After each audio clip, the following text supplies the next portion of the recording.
Emmet Fox's Seven Aspects of God. Introduction. Every problem is a disconnection from one of the seven aspects. Every solution is a reconnection. There is a question that follows every account of Emmet Fox's work. You read about a healing that had no medical explanation. You read about a debt dissolved in a week. You read about a relationship restored after years of silence, a situation reversed after months of paralysis. And beneath the account, almost always, the same question forms. How? Not why, not whether, how? Fox never left this unanswered. He was not a mystic who pointed toward the ineffable and asked you to accept mystery. He was a man who believed that the universe operated according to principles, precise, reliable, and available to anyone willing to understand it. He taught that every demonstration, without exception, had the same architecture beneath it. That healing and supply and resolution were not random gifts distributed by an unpredictable power. They were logical consequences of a specific alignment. He called that alignment prayer. But he meant something most people never mean when they use that word. To Fox, prayer was not a petition. It was not the act of presenting your needs to a distant authority and hoping for favorable consideration. It was something far more precise and far more demanding. It was the act of bringing your own consciousness into agreement with what he understood to be the only reality. And that reality had a structure, 7 aspects, 1 system. He did not invent these aspects. He found them in scripture, in metaphysical tradition, in the documented results of thousands of treatments he observed and applied across decades of practice. He organized them not as a theology to be believed, but as a framework to be used. Life, truth, love, soul, mind, spirit, principle. 7 faces of the same infinite reality. 7 angles from which the divine mind can be approached, recognized, and demonstrated. This is what most people miss when they study Fox. They read the golden key and learn to stop thinking about the problem. They read the mental equivalent and learn that the inner must precede the outer. They read the Sermon on the Mount and find a new interpretation of teachings they thought they already knew.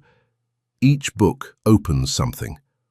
But the 7 aspects are the foundation beneath all of it. They are the reason the golden key works. They are the structure the mental equivalent must be built upon. They are what Fox was always pointing toward in every lecture, in every treatment, in every account of a demonstration that seemed impossible until it wasn't. Once you see the system clearly, you will not read Fox the same way again. More importantly, you will not interpret your own experience the same way again. Because the 7 aspects are not only a map of God, they are a diagnostic tool. Every difficulty you have ever faced corresponds to a disconnection from one or more of these aspects. Every resolution you have ever experienced corresponded to a reconnection. This was true before you knew it. It will continue to be true after this audiobook ends. What changes is the awareness. And in Fox's system, awareness is everything. You cannot demonstrate what you cannot recognize. You cannot align with what you have not yet understood. This is why the aspects matter, not as concepts to admire, but as realities to inhabit. Each one, when genuinely recognized, shifts something in the consciousness that receives it. And that shift is where every demonstration begins. We will move through each aspect in sequence, not because one is more important than another, they are not, but because each one opens the next. Life leads you to truth. Truth makes love possible. Love reveals the soul. The soul aligns with mind. Mind expresses through spirit, and spirit operates according to principle. The sequence is not arbitrary. It is the natural unfolding of a single recognition that deepens as it moves. By the time we reach the seventh aspect, you will understand something that Fox spent his entire life teaching: that the system has never been broken, that supply has never been absent, that the divine mind has never withheld a single thing. What has been missing is not the supply. What has been missing is the alignment. That ends here. Chapter 1. Life. The aspect that has no opposite. Begin here, not with an idea, not with a definition. Begin with something you already know but may have never named. There are moments when you feel genuinely alive, not excited, alive. There is a quality to those moments that has nothing to do with what is happening around you. The circumstances may be ordinary, the environment unchanged, and yet something is present that was not present the moment before. A current, a clarity, the sense that existence itself is not a burden but a gift moving through you without your assistance. You know this feeling, and you also know its absence. The absence does not always announce itself as exhaustion. Sometimes it arrives as flatness, a grey quality to the day that has no single cause. You sleep and wake unrestored. You work and feel nothing accumulating. You move through your responsibilities, and somewhere beneath the motion, something is missing. Not broken, not destroyed, missing. Fox had a precise name for both conditions. The presence was aligned with life, God as the only source of living energy in the universe. The absence was the same thing viewed from the other side, a consciousness that had temporarily lost its recognition of where life actually comes from. He was not speaking biologically. He was not describing metabolism or neurochemistry or the mechanical functions that keep a body operating.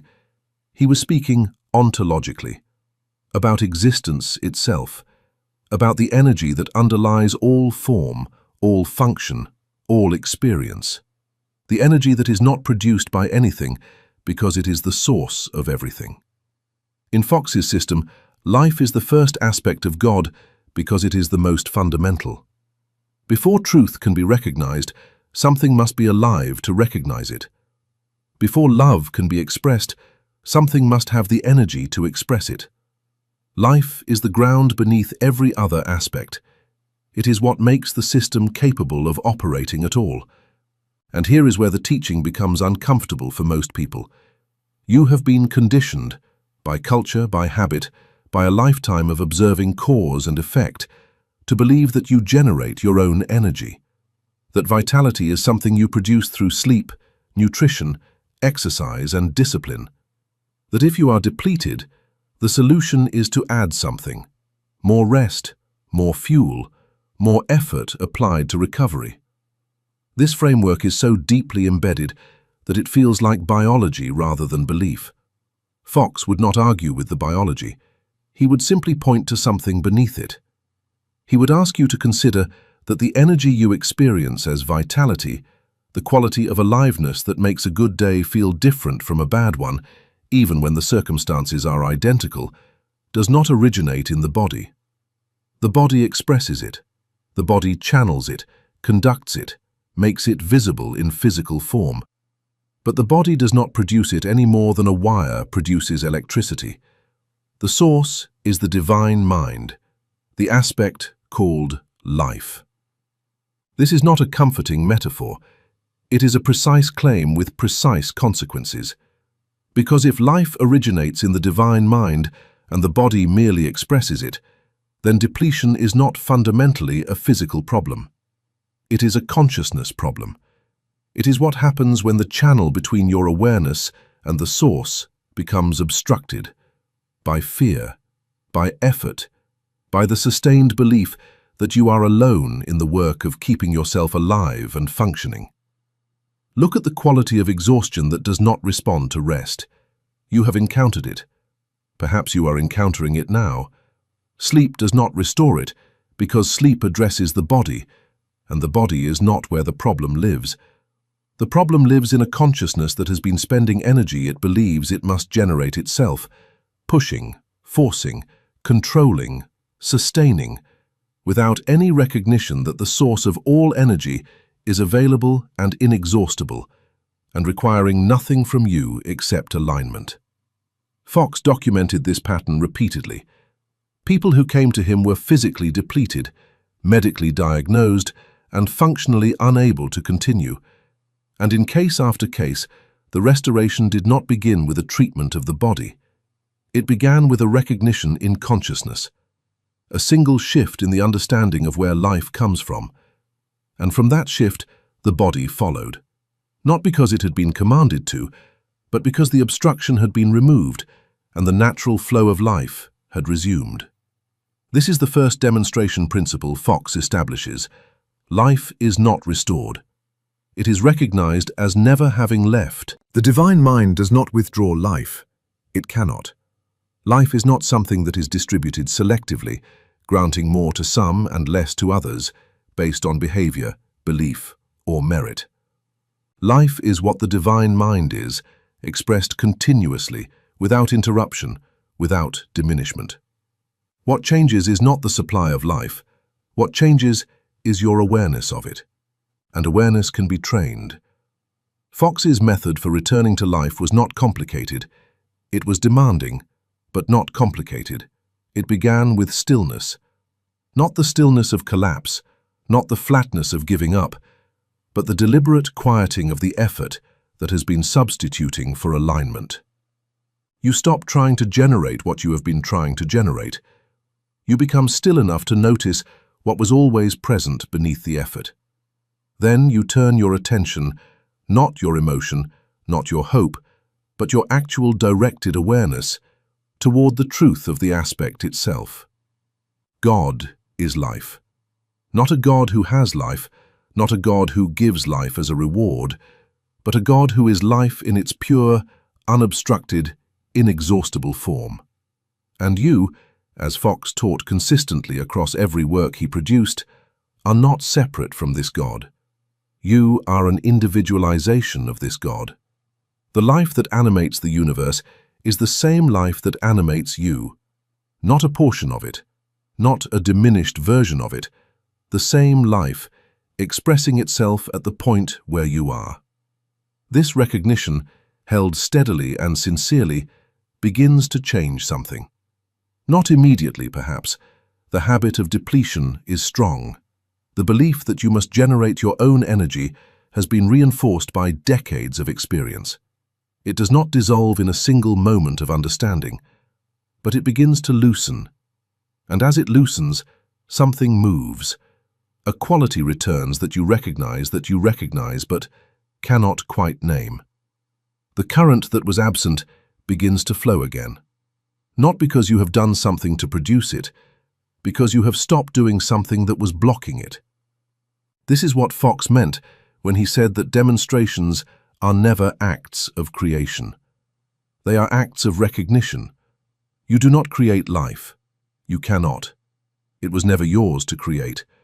What you can do, what you are always doing, whether you know it or not, is either obstruct your awareness of it or allow it to move through you without interference. The question is never whether life is available. The question is always what you are doing with your consciousness in relation to it. And this question does not only apply to physical vitality, it applies to every area of experience that requires energy to sustain.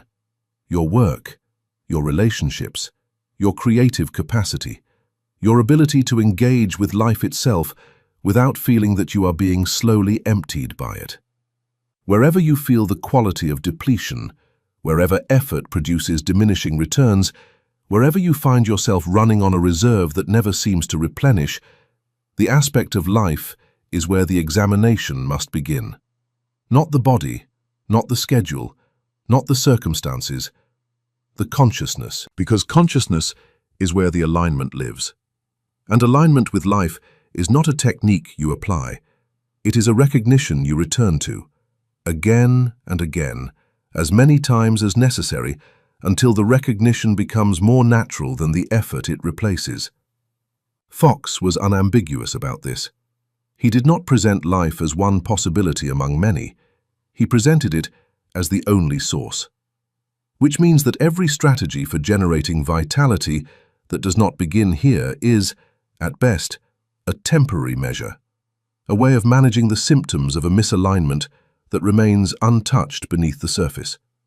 The permanent solution is always the same: return to the source. Recognize what is already flowing.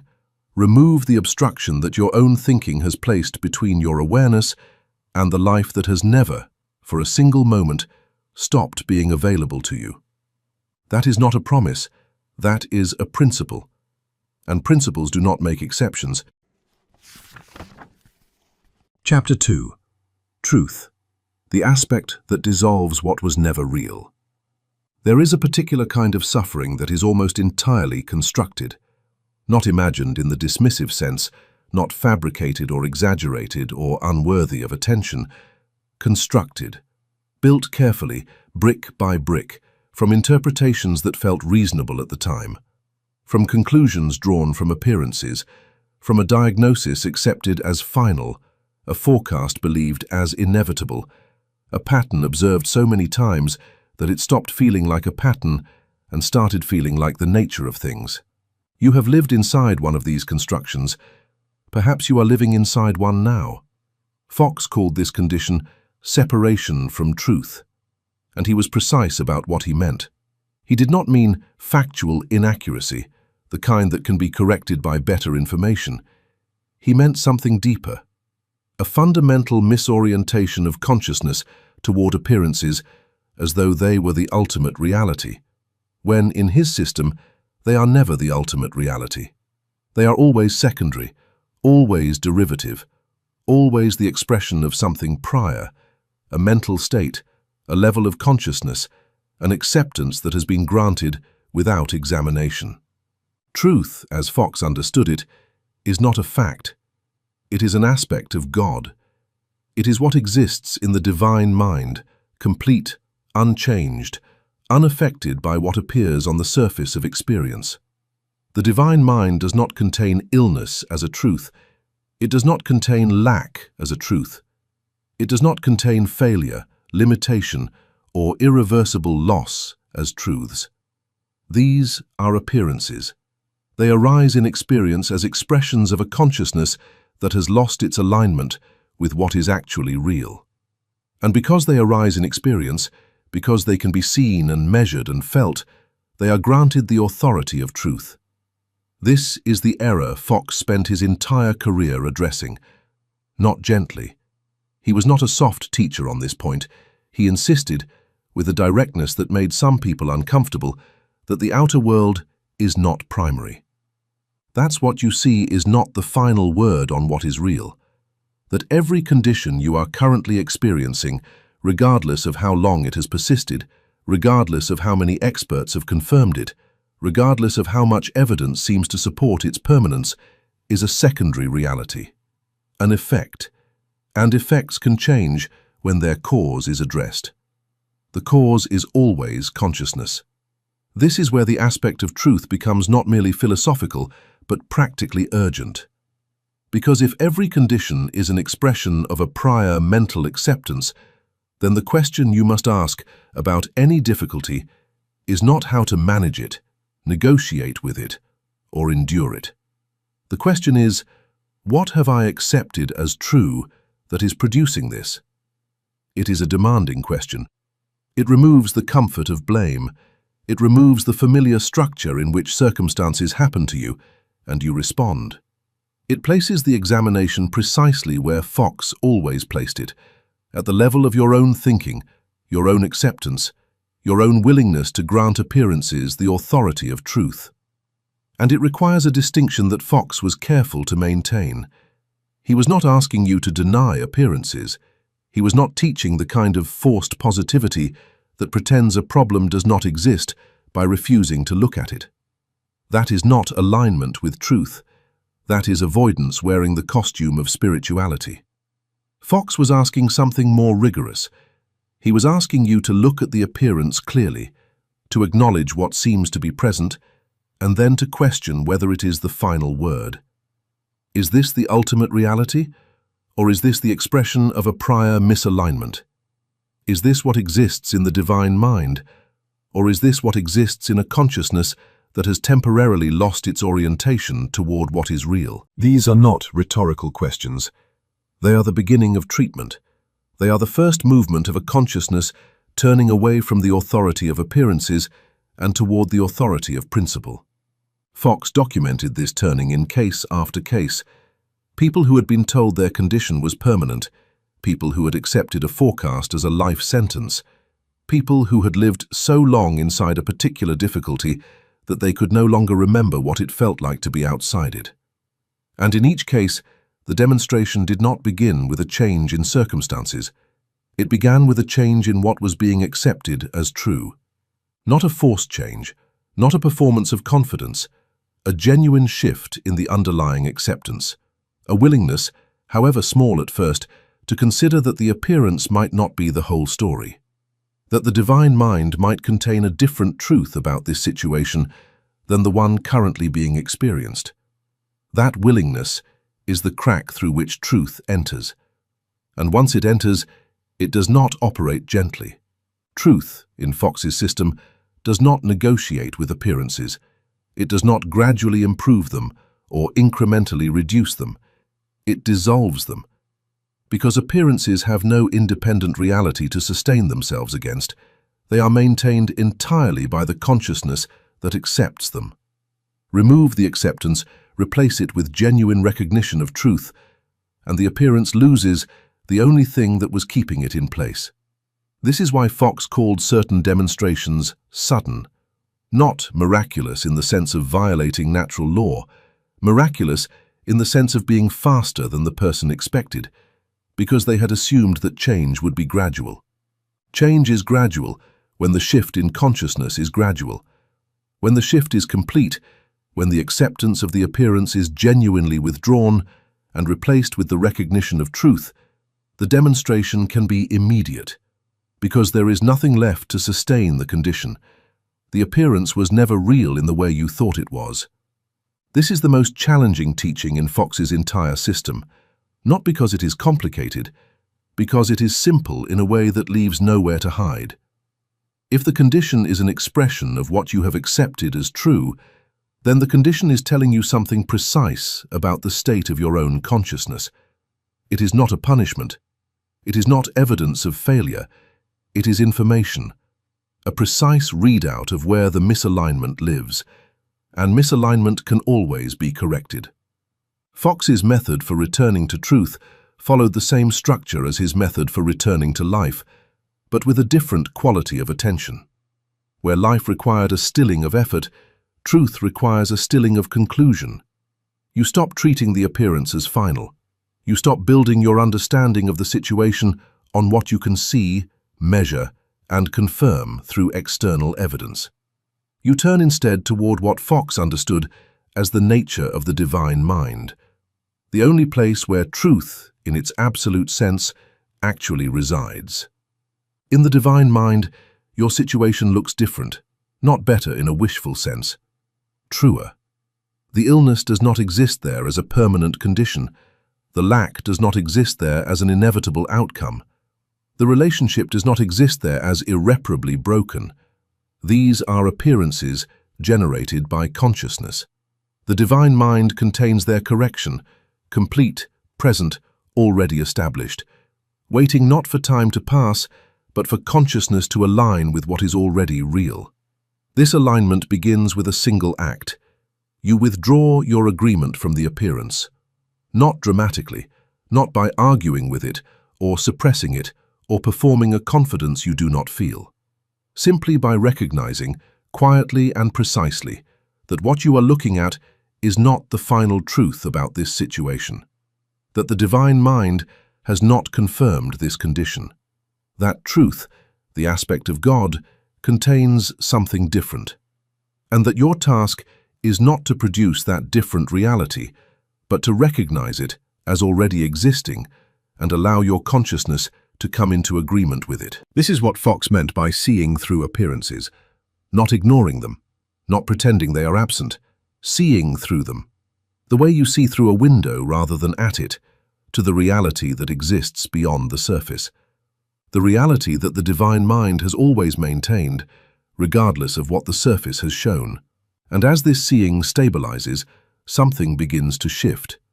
The appearance, deprived of the consciousness that was sustaining it, begins to lose its authority. It may still be visible, it may still present evidence of its own reality, but it no longer carries the same weight. You are no longer entirely inside it. You are beginning to stand in a different relationship to it, not above it, in a way that denies it, but beyond it, in a way that is no longer governed by it. From this position, demonstration becomes possible, not because you have forced a change, not because you have applied enough positive thinking to overpower the negative, but because you have begun to withdraw the acceptance that was the only thing maintaining the appearance in the first place. And as that withdrawal deepens into genuine recognition, as truth becomes not an aspiration but an actual orientation of consciousness, the outer condition has no alternative but to reflect it. This is not optimism. Optimism is a preference for outcomes. This is a structural claim about the nature of reality. The divine mind contains truth. Your experience corresponds to your consciousness. A consciousness aligned with truth must, by principle, express a reality that reflects it. The appearance was constructed, and what has been constructed can always be dissolved. The moment the consciousness that built it is willing to recognize what was real all along. Chapter 3. Love, the force that has no opposition. Fear is not the opposite of courage. It is not the opposite of strength or faith or confidence. Fox was precise about this in a way that most people overlook entirely. Fear is the opposite of love. Not hatred, not indifference, not cruelty. Fear.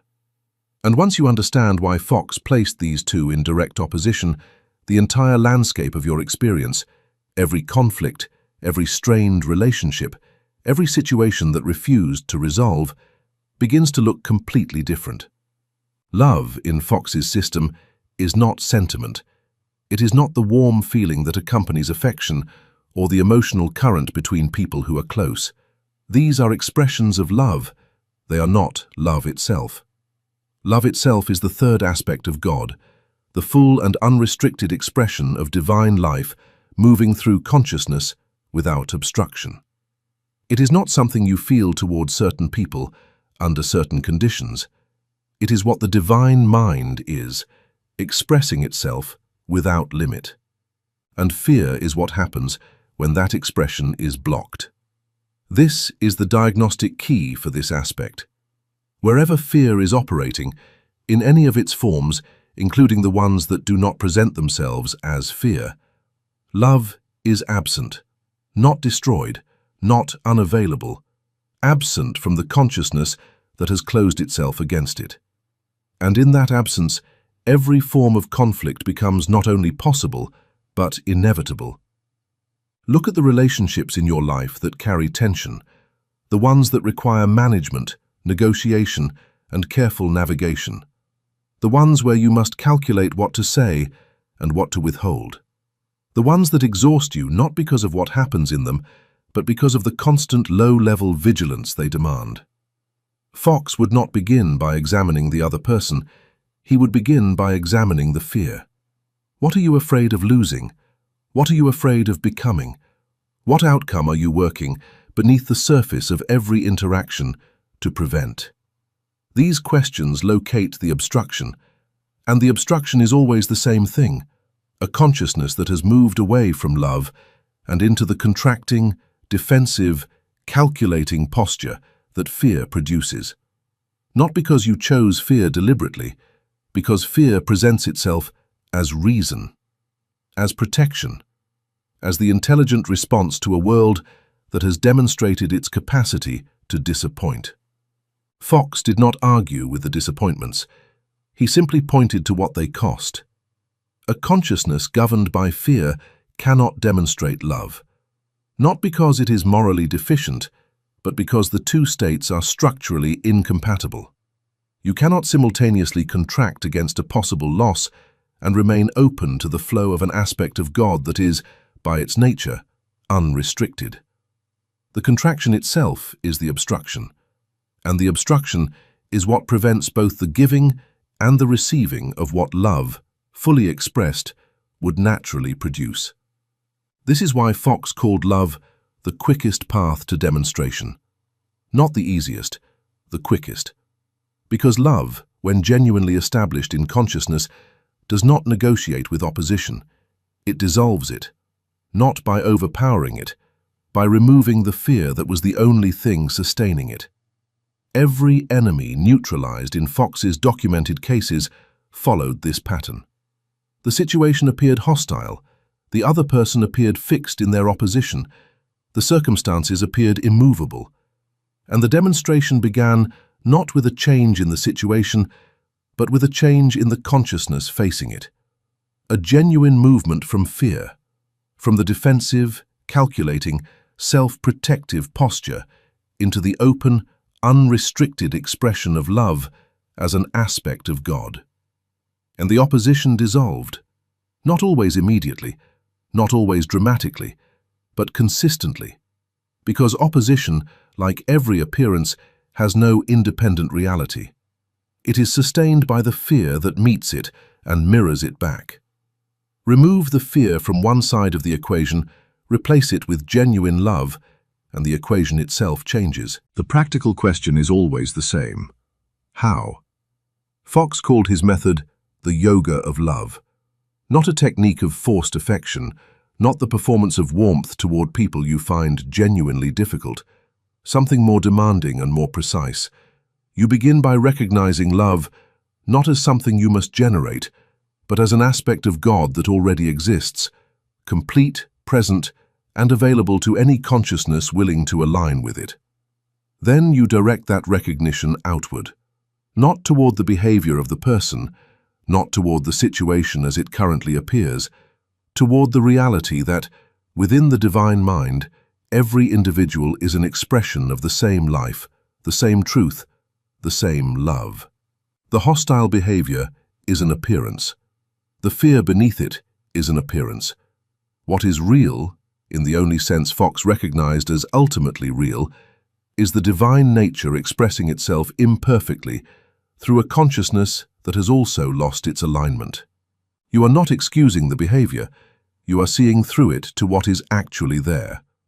And as this seeing stabilizes, something shifts, first in you, then in the situation. The vigilance softens, the calculation quiets, the exhausting work of managing the relationship from within fear begins to fall away. Not because the other person has changed yet, because you have.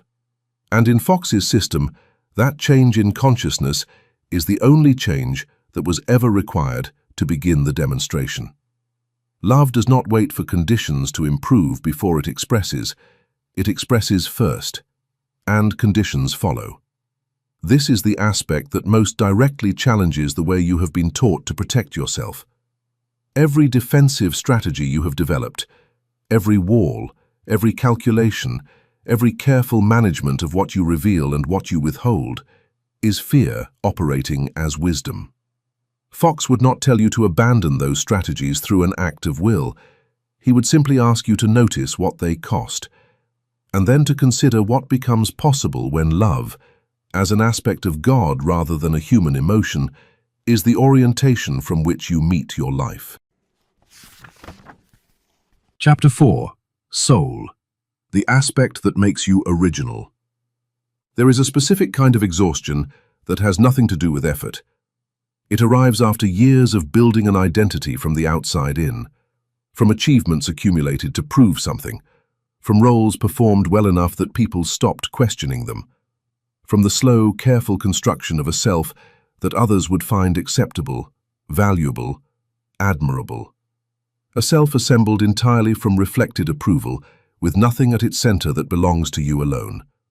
Fox called this living at the wrong level of identity, and he had a precise correction for it. Soul. The fifth aspect of God in Fox's canonical list is the aspect by which the divine mind individualizes itself without dividing itself. This is the distinction that matters, When God expresses as soul, it does not fragment. It does not distribute portions of itself, giving more to some and less to others. It individualizes, produces a complete, unique, unrepeatable expression of itself at every point of consciousness in the universe. You are one of those points, not a fragment of God, not a reflection of God, not a student working toward God. An individualization of God, which means that the fullness of what God is present at the point where you are. Expressed through a particular configuration of consciousness that has never existed before and will never exist again. Fox called this the Christ within, the I Am, the divine spark. The names varied across his works. The claim never did. Your real identity is not the personality assembled from experience and approval.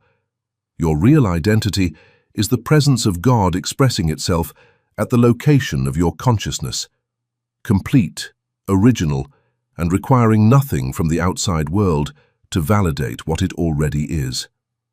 This is not inspiration. It is a structural claim with structural consequences.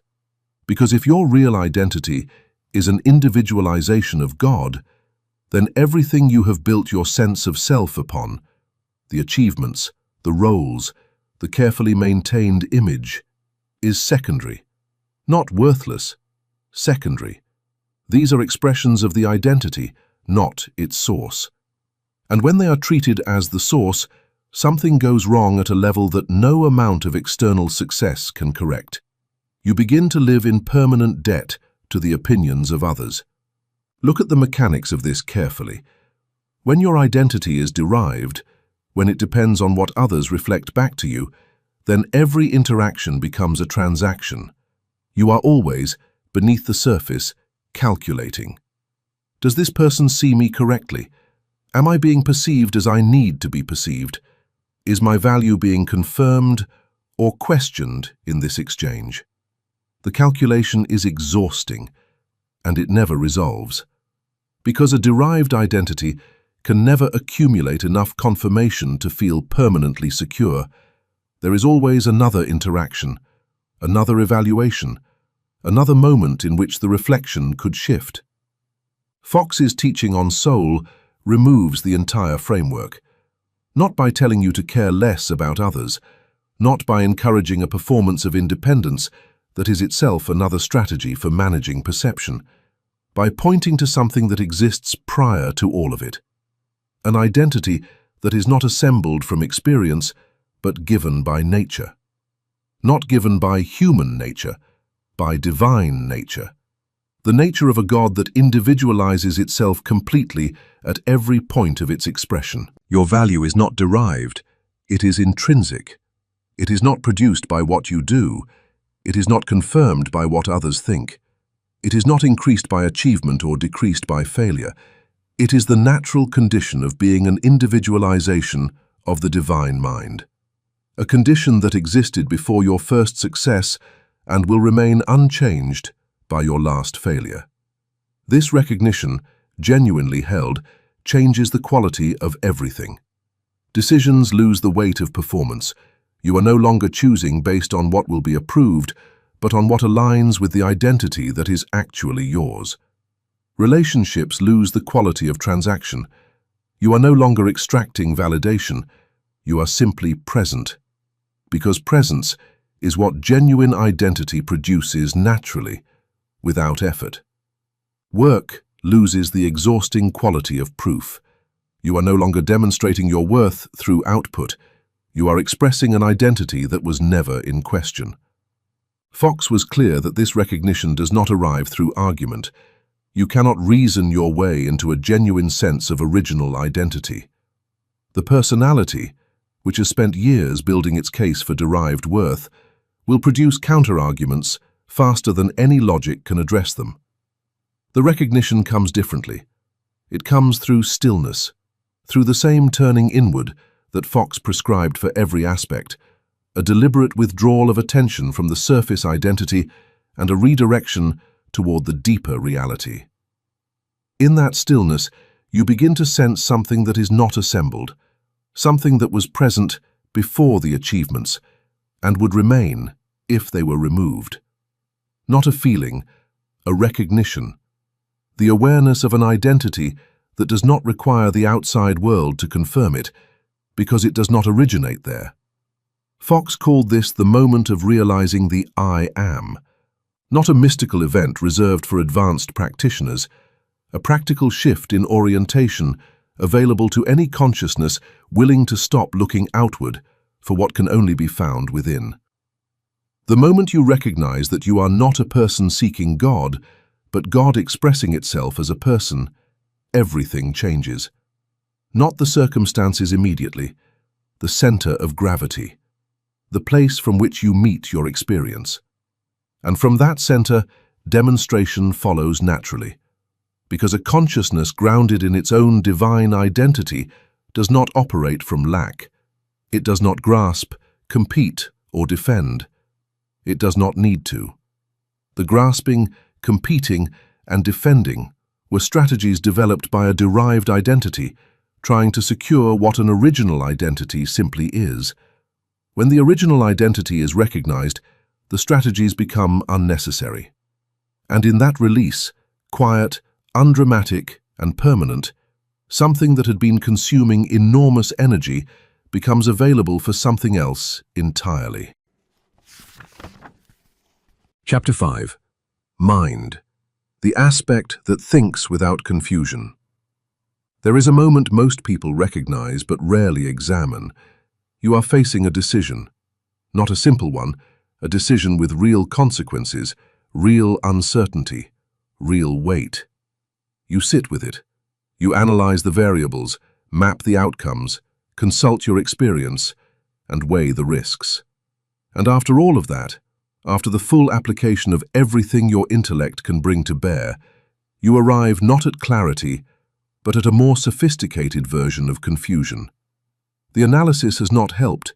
It has multiplied the variables without resolving them. Fox understood this pattern precisely, and he located its cause not in a failure of intelligence, but in a misidentification of where intelligence actually originates.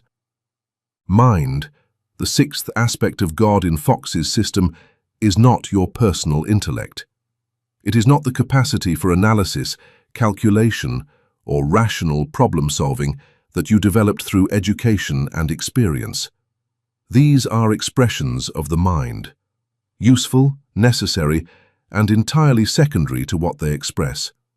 Mind itself, as an aspect of God, is the only true intelligence in the universe, the origin of all order, all coherence, all creative solution. Fox used the words God and mind interchangeably, not as a metaphor, but as a precise equivalence. The metaphysical name for the same reality that the word God points to religiously. Everything that exists is an idea in the one mind. This is not a poetic statement. It is the foundation of Fox's entire metaphysical framework.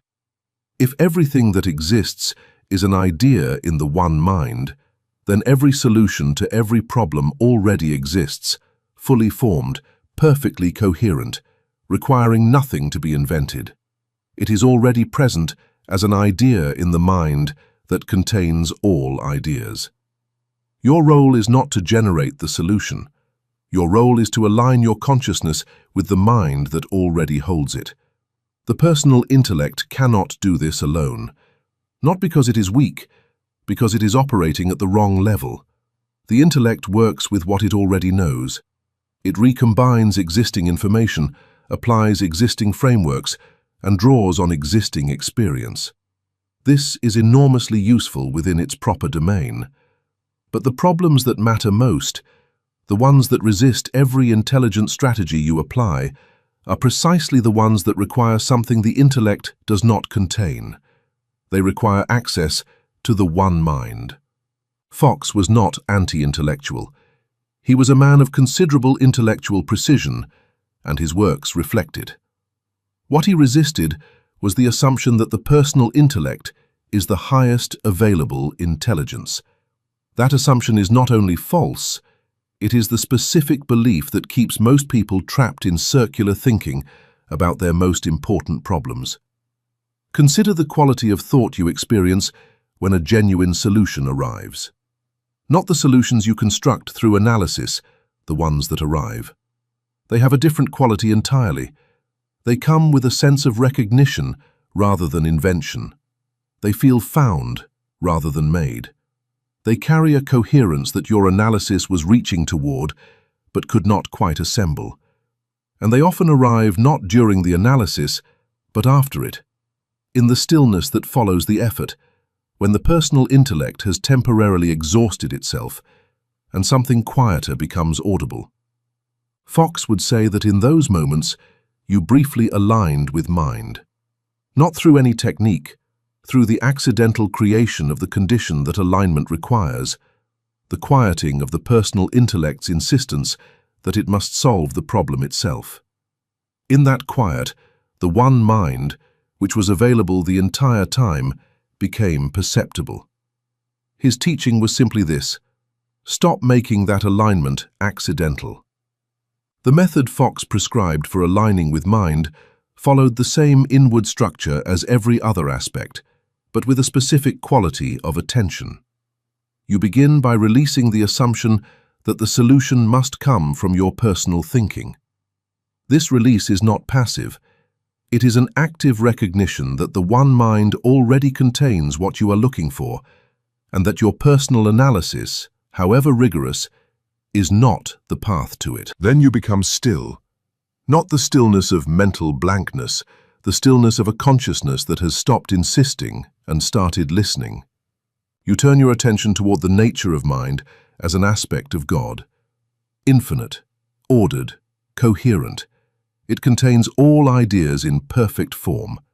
You remind yourself, not as a repetition of words but as a genuine act of understanding, that the solution to this problem exists in the one mind right now, complete, available, requiring only your alignment to become accessible. And then you wait, not anxiously, not with one eye on the clock and the other on your unresolved problem, with the quality of attention Fox described as expectant receptivity, an open, steady orientation toward what is already present, patient enough to receive it without grabbing at it. This practice does not replace action. Fox was consistent on this point. Alignment with mind does not produce solutions that arrive without your participation. It produces solutions that arrive through your participation, but through a different quality of participation than the anxious, circular analysis that was producing confusion. The action that follows alignment feels different. It is precise where the previous action was scattered.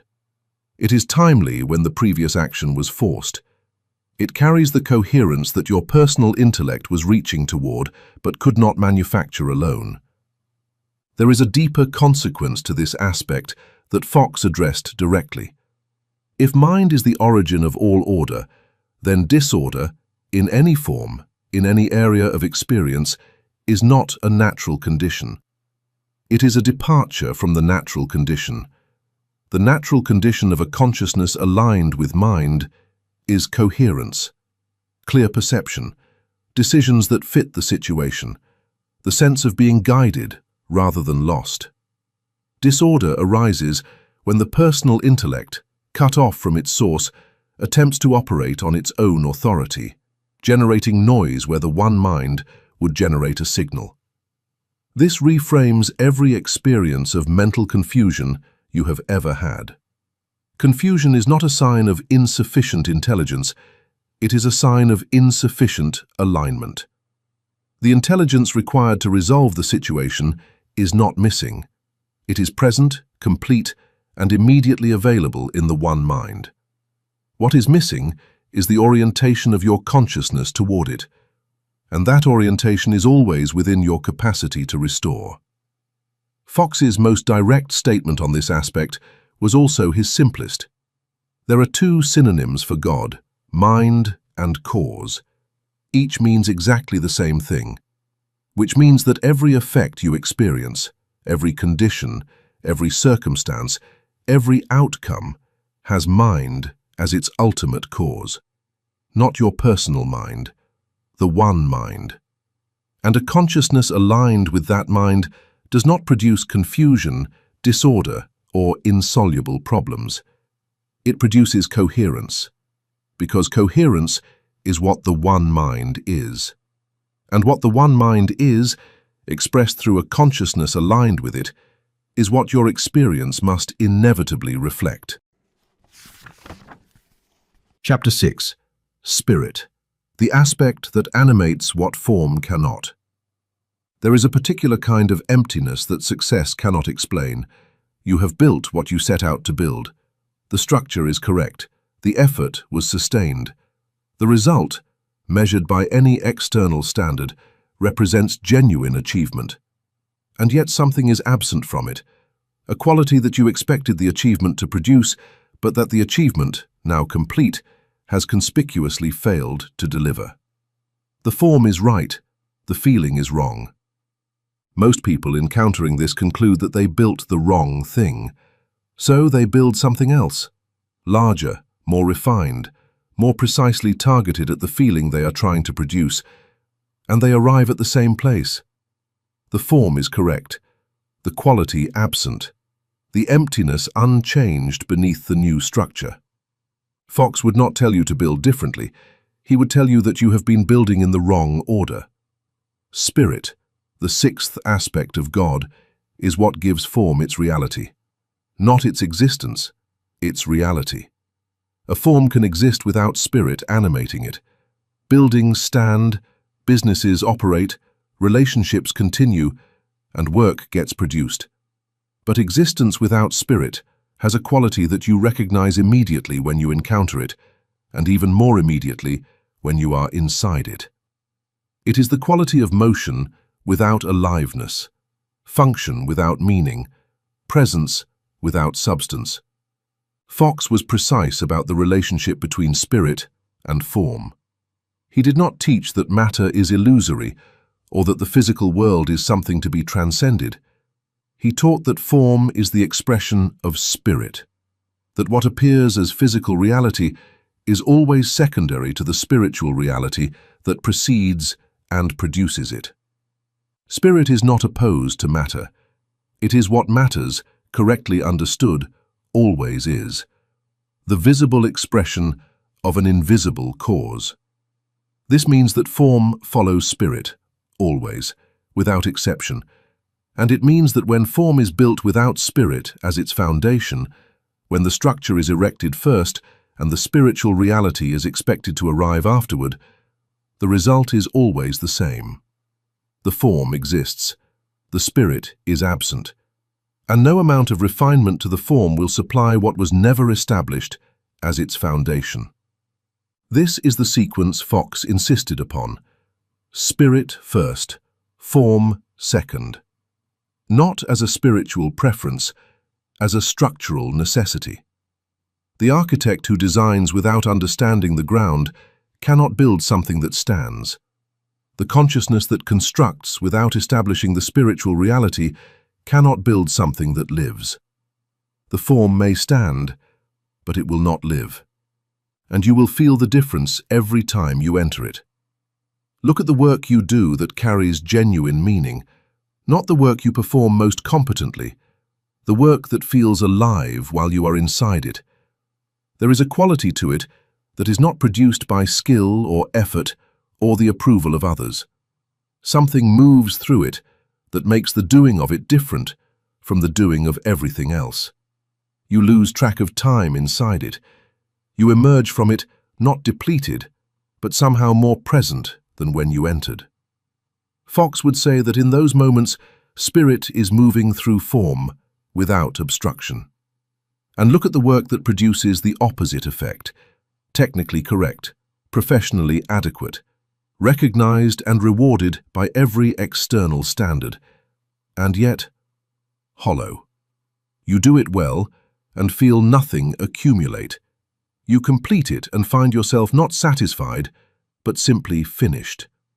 The form is there, the spirit is not. The difference is not in the work, it is in the consciousness, bringing the spirit, or failing to bring it, to the work. This is what Fox meant when he taught that spirit must be established inwardly before form can reflect it outwardly, not as a preparation ritual, as a structural principle. The quality you are trying to produce in your experience cannot be built into the form from the outside. It must be recognized in consciousness first, as an aspect of God already present, already available, requiring only your alignment to flow through whatever form you are creating.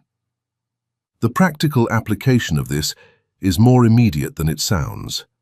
Before you begin, before the first action, the first word, the first decision about structure or strategy or execution, you establish spirit. Not through a lengthy process, through a specific act of recognition. You acknowledge that what you are about to do is not solely your construction, that the work is not an isolated human effort, but an expression of a mind and spirit that precedes you, exceeds you, and is available to move through you without limit. If you do not obstruct it, with the assumption that the quality must be produced by your effort alone. This recognition changes the character of what follows, not always dramatically. Sometimes the shift is subtle, a slightly different quality of attention, a slightly greater willingness to follow what presents itself rather than forcing what was planned. But over time, maintained consistently, it transforms the entire relationship between consciousness and creation. You stop trying to manufacture meaning from the outside. You begin to recognize it as something that flows from within, from the aspect of God that gives all form its reality. And your role becomes not producer, but channel. Fox documented this in practical terms, endeavors that succeeded beyond any rational projection of their inputs, work that carried an influence disproportionate to its visible means, creations that reached people in ways the Creator could not have engineered deliberately. In every case, the common element was not exceptional talent or perfect strategy. It was a consciousness that had established spirit as the foundation before form was constructed, and maintained that foundation throughout. And the failures, Fox observed, followed an equally consistent pattern. Every endeavor that collapsed despite correct structure, adequate resources, and genuine effort had the same absence at its center. Spirit had not been established. The form had been built first, in the assumption that meaning would arrive once the structure was complete. It did not arrive. It cannot arrive that way, because spirit does not fill forms that were built without it. It animates forms that were built from it. This is the aspect that addresses the question beneath every creative and professional difficulty you have ever faced. Not how to build better, how to build from the right foundation. How to ensure that what you are constructing has spirit as its origin, rather than its hoped-for destination. The sequence cannot be reversed without cost, and the cost is always the same. The emptiness that achievement cannot explain, the hollow quality that correct form produces when spirit was never its source. Fox's correction is not complicated. It is simply prior. Before the form, the spirit. Before the action, the recognition. Before the construction, the establishment in consciousness of the aspect that will give everything you build its only genuine reality. Not afterward, not as a reward for correct execution. First, because what comes first in consciousness always comes first in experience. That is not a preference, it is the nature of the aspect itself. Chapter 7. Principle. The aspect that makes the system trustworthy. Everything Fox taught rests on a single assumption, not a hope, not a preference. An assumption so fundamental that if it fails, the entire system fails with it. And if it holds, if it is genuinely true, then every demonstration Fox ever documented was not a miracle in the supernatural sense, but a logical consequence of a reliable law operating exactly as it always operates. The assumption is this: God does not make exceptions. This is the aspect of principle, and it is, in many ways, the most clarifying of the seven, because it transforms everything that came before it from inspiration into science. Not laboratory science, the older meaning of the word, a body of knowledge organized around reliable principles that produce consistent results when correctly applied. Fox was deliberate about this language. He called his method scientific prayer, not devotional prayer, not petitionary prayer, scientific. The word was chosen precisely.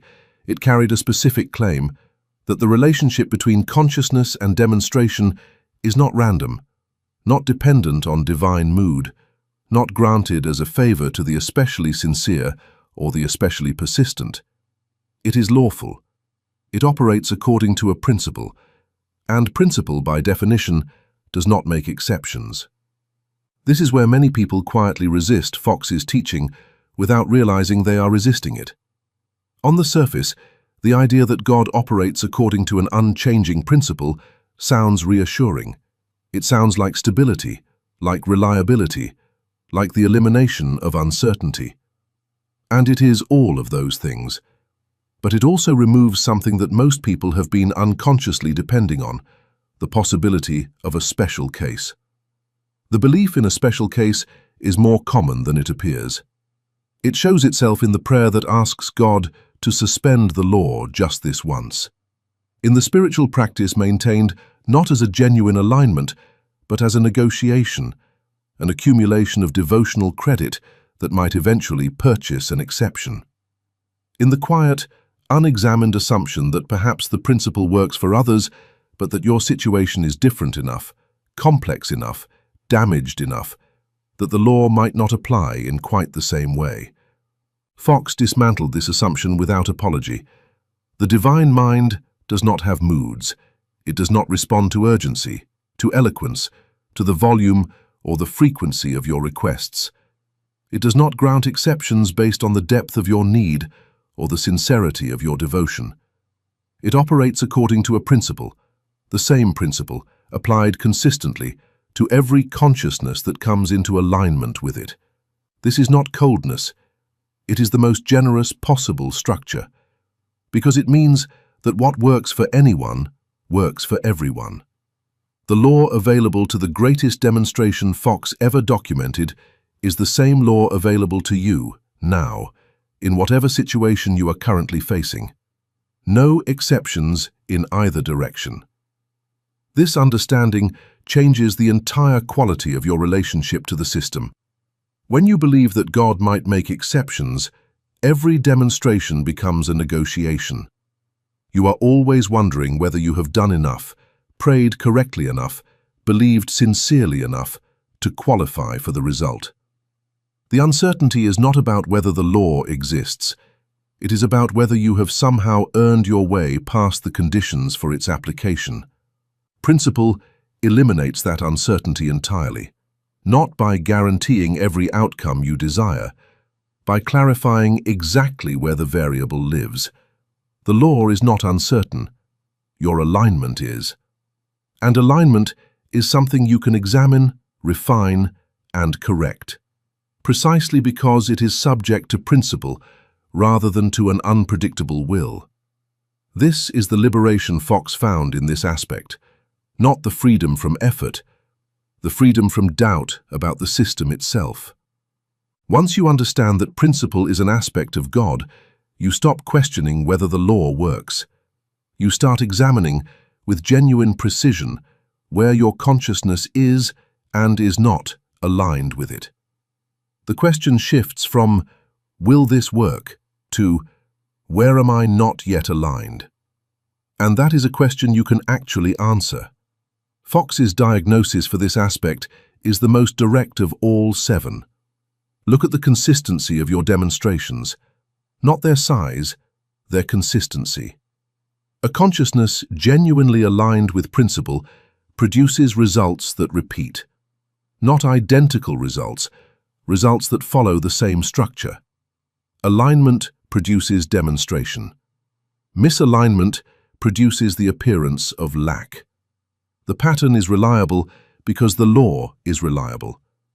If your demonstrations are inconsistent, if they arrive sometimes and not others, if they seem to depend on factors you cannot identify or reproduce, the inconsistency is not in the law. It is in alignment. And this is where principle becomes the most demanding aspect of the seven, because it removes every explanation for inconsistency except the one that places the examination precisely where it belongs, in your own consciousness. The law did not fail. External conditions did not override it. The channel of alignment was not clear enough, not stable enough, not sustained long enough for the correspondence to fully establish itself. This is not a judgment, it is information. Fox was consistent on this point across every work he produced. He did not present failed demonstrations as evidence of a flawed system. He presented them as evidence of incomplete alignment, and he treated incomplete alignment as something that could always be examined, understood, and corrected. Because the law itself was never the problem. The law was the one thing in the entire system that never required correction. Principle also addresses something that the previous 6 aspects leave implicit but do not fully resolve: the question of timing. People who understand life, truth, love, soul, mind, and spirit often still carry a residual anxiety about when. When will the alignment produce its demonstration? When will the inner recognition reflect outwardly? When will the correspondence become visible? This anxiety is itself a form of misalignment. It carries within it a subtle doubt about the reliability of the system, but it also reflects a genuine question that deserves a genuine answer. Fox's answer was grounded entirely in principle. The demonstration appears when the alignment is complete. Not when enough time has passed, not when you have suffered enough to deserve it, not when external conditions become favorable. When the alignment, the genuine, stable, sustained recognition of the relevant aspect of God, reaches the level of consciousness at which the correspondence can fully establish itself. This means that timing is not arbitrary. It is precise. It corresponds exactly to the depth and stability of the alignment. A shallow alignment produces a slow or partial demonstration. A complete alignment produces an immediate one. The law is consistent. The variable is always the same. And because the variable is always the same, it is always within your capacity to address. This is what Fox meant when he said that the system does not fail. Only the alignment does. And alignment, unlike external conditions, unlike other people's decisions, unlike the 1,000 variables that appear to govern your experience from the outside, is always, entirely, and exclusively within the domain of your own consciousness, which means it is always within your power to correct. That is not a small thing. It is the entire point. A system governed by principle is a system in which you are never at the mercy of factors beyond your reach. You are always, precisely and only, at the level of your own alignment. Raise the alignment and the demonstration follows. It must. Because the law that connects them does not make exceptions. It never has. It never will. And in that consistency, not despite it but because of it, the entire system becomes not a source of anxiety, but a source of absolute confidence. The law works. It is working now. The only question worth asking is where you are in relation to it. Closing. The complete system. You have not been studying 7 separate ideas. You have been walking around a single reality from 7 different angles. And now that you have seen it from each one, something that was not possible at the beginning becomes possible here. You can see the whole. Life is the ground. Without it, nothing else has the energy to operate. It is the first recognition because it is the most fundamental, the acknowledgement that existence itself is not something you produce, but something you receive from a source that has never once been interrupted. Truth is what life recognizes when it looks clearly at reality, not appearances, not the surface evidence that consciousness, misaligned, mistakes for the final word. The actual reality, what exists in the divine mind, unchanged by circumstance, unaffected by the history of appearances that seemed to contradict it. Love is what truth, fully recognized, naturally expresses, not sentiment. The unrestricted movement of divine life through a consciousness that has stopped contracting against it. The force that dissolves opposition, not by overpowering it, but by removing the fear that was the only thing sustaining it. Soul is what love reveals when it looks inward.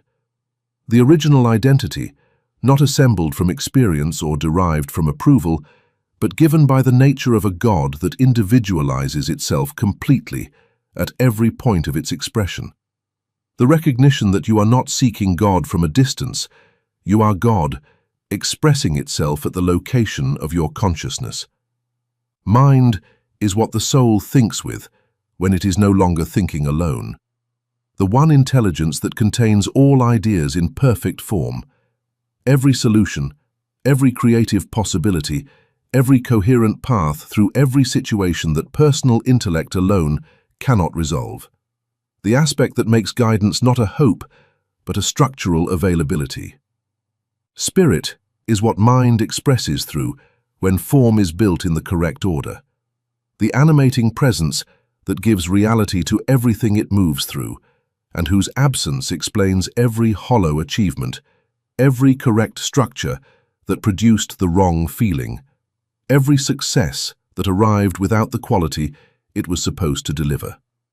And principle is what holds the entire system together.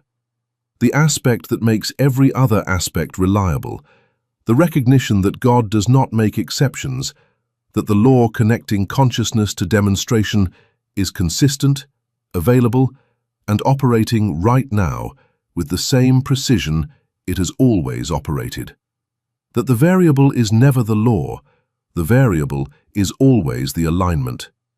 7 aspects, one system, and one conclusion that Fox returned to across every lecture, every treatment, every documented demonstration of his entire career. The system has never been broken. Not once, not for anyone, not under any circumstances. What has appeared as a broken system has always, without exception, been an incomplete alignment. A consciousness that had not yet fully withdrawn its acceptance from the appearance, a recognition that had not yet stabilized deeply enough to produce its correspondence, a fear that had not yet been fully replaced by love, an identity still too dependent on external validation to rest in the certainty of the soul, a personal intellect still too convinced of its own sufficiency to become quiet enough for mind to speak. These are not failures, they are positions on a continuum, and every position on that continuum can be moved. This is what made Fox's work different from inspiration. Inspiration tells you that things can get better. Fox told you exactly why they are not better yet, exactly where the misalignment lives, and exactly what the correction requires. He was not offering comfort, he was offering a map. And maps are only useful if you are willing to locate yourself on them honestly, to look at your own consciousness with the same precision you would bring to any serious examination of a serious problem. The examination is always the same. Which aspect is absent? Where exhaustion persists without a physical cause, life is the aspect to return to. Where confusion governs despite adequate information, mind. Where relationships remain tense despite genuine effort, love. And beneath it, the fear that love would dissolve if it were genuinely applied. Where achievement arrives hollow, spirit was not established as the foundation before the form was built. Where identity depends on external validation, soul has not been recognized as original. Where appearances are being granted the authority of final truth, truth is the aspect that requires restoration. And where demonstrations are inconsistent, where the system seems to work sometimes and not others, the principle is being misunderstood. The law is being treated as a negotiation rather than a structure. The correction in every case follows the same sequence: stillness, recognition, return. Stillness, the deliberate quieting of the effort, the calculation, the performance, the analysis that has been substituting for alignment, not collapse. The specific quality of inner quiet that creates the condition in which an aspect of God can be recognized rather than obscured. Recognition, the genuine, directed acknowledgement of the aspect itself, not as an affirmation repeated mechanically, as an act of understanding. God is life. God is truth. God is love. These are not statements of preference. They are recognitions of the only reality that Fox's entire system rests upon. And recognition, held steadily and sincerely, is what alignment actually is. Return, the willingness to do this not once but continuously. To treat alignment not as an achievement reached and secured, but as an orientation maintained. To notice when you have drifted, back into effort, back into fear, back into the derived identity, back into the authority of appearances, and to return without drama, without self-judgment, without the assumption that the drift has damaged the system. The system is not damaged by your drift. It is waiting for your return. This is what Fox knew that most people who study his work do not yet fully believe. The divine mind is not keeping score. It is not a withholding demonstration as a response to your inconsistency. It is not impressed by sustained effort or disappointed by repeated failure. It is simply what it is: life, truth, love, soul, mind, spirit, principle, expressing itself continuously, completely, without interruption, at every point in the universe, simultaneously, including the point where you are. The demonstrations Fox documented were not granted to exceptional people. They were produced by ordinary people who, for long enough and deeply enough, stopped obstructing what was already available, who became still enough to recognize what was already present, who withdrew their agreement from appearances long enough for the truth of the divine mind to establish its correspondence in their experience. That is all a demonstration ever is: the removal of an obstruction, the restoration of an alignment, the recognition of what was never, in the deepest sense, actually absent. You do not create supply, you align with it. You do not produce life, you receive it. You do not manufacture truth, you recognize it. You do not generate love, you stop blocking it. You do not build soul, you remember it. You do not access mind, you become quiet enough to think with it. You do not animate spirit, you establish it first and allow form to follow. You do not negotiate with the principle. You align with it and trust what must follow. 7 aspects. 7 returns to the same reality, 7 angles on the one recognition that Fox spent his entire life pointing toward. The system is complete. It has always been complete. What changes, the only thing that ever changes, is the depth at which you recognize it.